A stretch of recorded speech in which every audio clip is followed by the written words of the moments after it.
Placenta जैसे ही गाय ने दिया उसे एक मिट्टी के बर्तन में हमें रखना है और मिट्टी के बर्तन में रख के उसको पूरे तरीके से बंद करके मिट्टी के अंदर दबा देना है। दबाने के बाद उसे 65 दिनों तक छोड़ देना है। दादा ने उस प्लासेंटा को मटके में दबाया हुआ था, मिट्टी करके निकालिए। दादा जरा दिखाइएगा ये क्या है, और उसके बाद ये खाद अब रेडी हो गई है। हाँ, रेडी है। इसको कैसे छिड़काव करेंगे? जो भी गाय जेर देती है सभी जो पशुपालक हैं सभी जानते हैं, तो वो मांस का टुकड़ा होता है और उसे जब मैंने दबाया तो ये क्या हो गया कि ये मिट्टी के अंदर दबाने के कारण हवा के अभाव में ये बन गया लिक्विड। इससे एक गाय के प्लेसेंटा से 5 लीटर हमें लिक्विड प्राप्त होता है।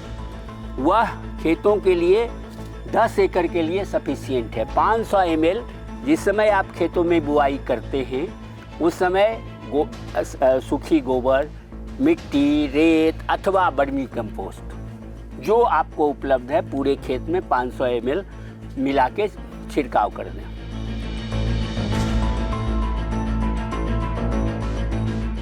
गाय से हम तरह तरह की खाद और कीटनाशक बना सकते हैं, नेचुरल फार्मिंग का आधार है। तो हम आज पहुंचे हैं बिहार में और हमारे साथ हैं जयशंकर जी जो प्राकृतिक खेती करते हैं, लेकिन वो एक ऐसी खाद के बारे में बताने जा रहे हैं शायद आपने भी नहीं सुना होगा, हमने तो बिल्कुल नहीं सुना है।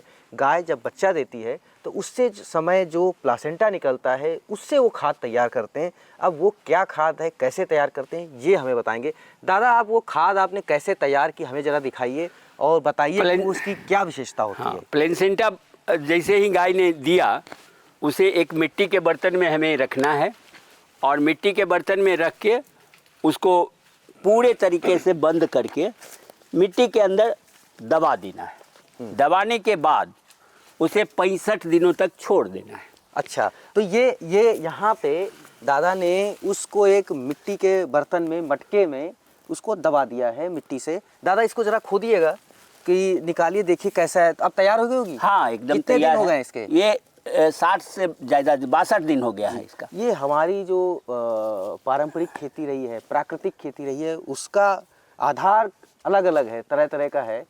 तो ये दादा ने उस प्लासेंटा को मटके में दबाया हुआ था, मिट्टी करके निकालिए। दादा जरा दिखाइएगा ये क्या है, और तो इसके बाद ये खाद अब रेडी हो गई है। हाँ, रेडी है। इसको कैसे छिड़काव करेंगे? हाँ, सभी किसान भाई कि जो प्लेसेंटा आप देखे होंगे, जो भी गाय जेर देती है सभी जो पशुपालक हैं सभी जानते हैं, तो वो मांस का टुकड़ा होता है और उसे जब मैंने दबाया तो ये क्या हो गया कि ये मिट्टी के अंदर दबाने के कारण हवा के अभाव में ये बन गया लिक्विड।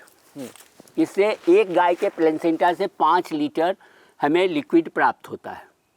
वह खेतों के लिए 10 एकड़ के लिए सफिशिएंट है। 500 ml जिस समय आप खेतों में बुआई करते हैं उस समय सूखी गोबर, मिट्टी, रेत अथवा वर्मी कंपोस्ट जो आपको उपलब्ध है पूरे खेत में 500 ml मिला के छिड़काव कर दें। इसमें कौन से पोषक तत्व होते हैं जो मिट्टी में या फसल में खाद के तौर पे काम करते हैं? इसमें वनस्पतियों के लिए जो भी 16-17 पोषक तत्वों की आवश्यकता है सभी पोषक तत्व उपलब्ध हैं। यह जो एक नया जीव, ये प्लेसेंटा क्या है? प्लेसेंटा एक थैला है जिसमें कि नया जीव पनपता है और उसमें पशु जो भी खाता है और बच्चे को, उसमें जो बच्चा बढ़ रहा है उसे उसी प्लेसेंटा के माध्यम से भोजन प्राप्त होता है। सारे पशुपालक जानते हैं कि जैसे ही गाय बच्चा देती है तो उसका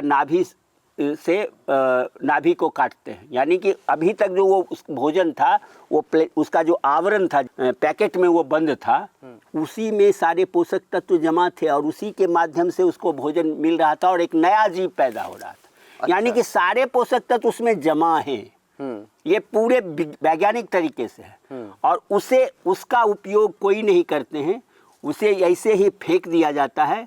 कुत्ते और अन्य जानवर जो मांसाहारी हैं वो खाते हैं उसे, लेकिन अगर उसका उपयोग आप कर लेते हैं तो आपकी 10 एकड़ की खेती आसानी से हो सकती है। 5 लीटर से। हाँ, आपको एक चीज़ और बताना चाहता हूँ कि आजकल हर बीजों को मतलब उपचारित किया जाता है, लेकिन प्राकृतिक कृषि में बीज को उपचारित नहीं, संस्कारित किया जाता है। तो आप इस 1 एकड़ का बीज अगर आपको संस्कारित करना है तो इसकी मात्र 2 ml इस पर ध्यान दीजिए। 2 ml मतलब 2 चम्मच निकाल के आप चाहे गेहूं कर रहे हैं तो उसमें पानी में जितना में कि पूरे जितना पानी में आप पूरे को मिला सकते हैं 2 ml डाल के मिला दीजिए, वो बीज आपका संस्कारित हो गया। इसमें कौन सी चीज़ ज़्यादा होती है, जैसे फास्फोरस, नाइट्रोजन, क्या सब चीज़ें सब होती हैं? बैलेंस्ड होती है, क्योंकि जीव के विकास के लिए बैलेंस चीज़ चाहिए। अगर कोई किसी पोषक तत्व की मात्रा अधिक होगी या कम होगी, दोनों हानिकारक होगा। आप देखते होइएगा कोई बच्चा जो निकलता है वो उसको नंगरा होता है, अंधा होता है, यानी कि उस पोषक तत्व की उसमें कमी थी। जो स्वस्थ बच्चा है उसके विकास के लिए सारे पोषक तत्व अगर उपलब्ध हैं, बच्चा स्वस्थ पैदा हुआ है तो इसमें सारे पोषक तत्व एकदम समुचित मात्रा में, संतुलित मात्रा में उपलब्ध है। कैसे यूज़ करते हैं? इससे बड़ी सी स्मेल सी आ रही है। हाँ, ये काफ़ी स्वाभाविक रूप से इसमें गंध आएगा।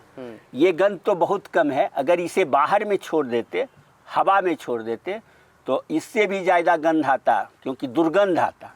तो इसको यूज़ कर कैसे करते हैं? यूज करने के लिए इसे 500 ml को वर्मी कंपोस्ट में, मिट्टी में या कुछ में मिला के पूरे खेत में आपको पहुंचा देना है, छींट देना है। चाहे पानी से आप स्प्रे कर सकते हैं। पानी में 500 ml जैसे स्प्रे मशीन से सिर्फ स्प्रे करके खेत की बुआई के समय कर सकते हैं। मान लीजिए कि आपका फसल का बढ़वार कुछ कम है और जैसे आप उस बढ़वार को कम बढ़ाने के लिए आप यूरिया का छिड़काव करते हैं, तो आप इससे 50 ml ले लें। 1 एकड़ में 50 ml का स्प्रे अगर आप कर देंगे तो आपके पौधे को फिर सारे पोषक तत्व प्राप्त हो जाएंगे। और वो जिस तरीके से रासायनिक खेती में आप यूरिया का ऊपर से छिड़काव करते हैं, वैसे इसका भी छिड़काव आप कर सकते हैं। जी, इसका कोई वैज्ञानिक भी आधार है क्या, या आपने कहाँ से सीखा इसको? ये एक किसान से मेरी बात हो रही थी तो उन्होंने बताया कि अगर ऐसा किया जाए तो क्या हो सकता है। धीरे धीरे इसका प्रयोग किया और प्रयोग काफ़ी सफल रहा। काफ़ी इनोवेटिव रहते हैं आप, नई चीज़ पे ज़्यादा वो करते हैं। क्योंकि प्राकृतिक कृषि को अपनाना, आजकल प्राकृतिक कृषि के बारे में काफ़ी दुष्प्रचार किया जा रहा है। और अगर गाय के हर चीज़ का प्रयोग आप कर लें तो मैं दावे से कहता हूं कि किसी चीज़ को बाहर से लेने की आवश्यकता आपको नहीं है। इसलिए हमें आँख कान नाक खोल के रखना पड़ता है कि हमें हर प्रश्नों के, क्योंकि प्राकृतिक कृषि जिसे हमने छोड़ दिया 1969 के पहले, प्रथम हरित क्रांति के पहले सारा काम प्राकृतिक रूप से ही होता था। हमारे पास देसी बीज था, देसी खाद था, देसी तकनीक थी, खेत जुताई की अपनी तकनीक थी। सारी चीज़ों के लिए आज मैं बाज़ार पे आश्रित हो गया, जिसके कारण खेती किसानी और तरह तरह के क्वालिटी प्रोडक्ट की तो काफ़ी कमी हो गई। और इन चीज़ों का अगर सदुपयोग करेंगे तो आपको क्वांटिटी के साथ क्वालिटी प्रोडक्ट ये तो फ्री ऑफ कॉस्ट भी है? एकदम 100% फ्री तो ऑफ आप कॉस्ट। अपने पूरे खेत को कैसे करते हैं? क्या सिर्फ 10, आपके पास खेत तो ज़्यादा है? हम वर्मी कंपोस्ट के साथ भी इसको उपयोग करते हैं। ये कितने, मतलब आपने गड्ढे बना के रखे हुए हैं, पूरे साल चलता रहता है? हमारे पास 22 गायें हैं। अच्छा, तो प्रायः बच्चा देती रहती है। हर महीने आपका कोई ना कोई 15 दिन पे आपका 15 दिन पे तो नहीं, लेकिन महीने 2 महीने में बच्चा हमें प्राप्त हो जाता है। इसलिए हमें किसी पर आश्रित होने की आवश्यकता नहीं है। हमें अपनी आवश्यकता की पूर्ति कर लिया है। मैं जो भी हमारे यहाँ वैज्ञानिक आते हैं, मैं उन्हें बार बार आग्रह कर रहा हूँ कि आप इसका साइंटिफिक, ये तो मैंने पारंपरिक तरीके से इन चीज़ों को किया, इसके पोषक तत्वों की मात्रा और इसके बारे में अन्य जानकारियाँ आप प्राप्त करें। इसका क्या बोलते हैं, खाद क्या है? सिर्फ ऐसे जेर की खाद बोलते हैं। जेर की खाद। जेर की खाद अंग्रेजी में प्लेसेंटा फर्टिलाइजर। जी, जो ये दादा बता रहे थे कि गाय कितना ज़रूरी है, गौमूत्र से लेके उसके प्लासेंटा तक, उसकी भी खाद इन्होंने दिखाई। अगर आपने कहीं बनते हुए देखा है या इस तरह से जानते हैं तो कमेंट बॉक्स में ज़रूर बताएं। तो निश मिश्रा, गाँव जंक्शन। गाँव जंक्शन को सभी सोशल मीडिया प्लेटफॉर्म्स पर फॉलो करें। व्हाट्सएप चैनल और जीमेल आईडी पर भी संपर्क साध सकते हैं।